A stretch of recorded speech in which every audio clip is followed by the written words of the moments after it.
And ఈ ఫంక్షన్కి వెళ్ళే ముందు శారీ అయితే డెఫినెట్గా ఇలా నేను ప్రీప్లీట్ చేసుకోవడం అలవాటైపోయింది. నార్మల్గా మన శారీ ఏంటంటే కొంచెం కట్టుకునేటప్పుడు ఇబ్బంది పడతాం. ఎక్కడంటే ప్రీల్స్ పెట్టుకునేటప్పుడు మనం ఈ ప్లీట్స్ పెట్టేసుకున్నాం అనుకోండి, శారీ చాలా ఈజీగా కట్టేసుకోవచ్చు. అందుకే ముందుగా ఇలా నేను ప్లీట్స్ పెట్టేసుకుని చెస్ట్ దగ్గర కూడా ప్లీట్స్ నేను సెట్ చేసి పెట్టేసుకున్నాను అనుకోండి, కుర్చీ ఈజీగా పెట్టేసుకోవచ్చు అనమాట. అలా అలవాటైపోయింది.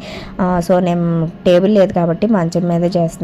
టేబుల్ కూడా ఒక 2-3 డేస్లో రావచ్చని అనుకుంటున్నాను, చూడాలి. సో అది ఎంతవరకు మంచిగా వస్తా లేదా అనుకున్నది చూడాలన్నమాట.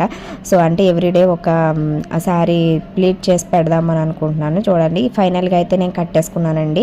ఇలా చెస్ట్ దగ్గర మనం ప్లీట్స్ మనం పర్ఫెక్ట్గా పెట్టుకున్నాం అనుకో చాలా ఈజీగా కట్టేసుకోవచ్చు. మా పిల్లలు కూడా రెడీ అయిపోతున్నారు. టైం అయితే 12:30 అయిపోయింది. నేనే లేట్గా రెడీ అయ్యాను, ఎందుకంటే మార్నింగ్ కొంచెం లేట్గా లేచాము కాబట్టి. సో చాలా సింపుల్గా మంగళగిరి పట్టు శారీ కట్టేసుకున్నాను. సో దీనికి సింపుల్ వర్క్ ఉంటుంది. నాకు ఇవి చాలా లైట్ వెయిట్ ఉంటాయి, నాకు చాలా ఇష్టం అనమాట. ఇంకా ఇయర్ రింగ్స్ ఒకటి మార్చేసుకుంటే సరిపోతుంది, అంతే. నా సింపుల్ ఫంక్షన్కి ఇలా నేను సింపుల్గా రెడీ అయ్యాను. సో నాకు ఇదే హెవీ అనిపిస్తుంది ఎందుకో. నాకు ఈ ఎండలో ఇలా రెడీ అవ్వామనుకో చెమటలు కారిపోతున్నాయి అసలు. ఇది నా ఫైనల్ లుక్ అయితే రెడీ అయిపోయాను.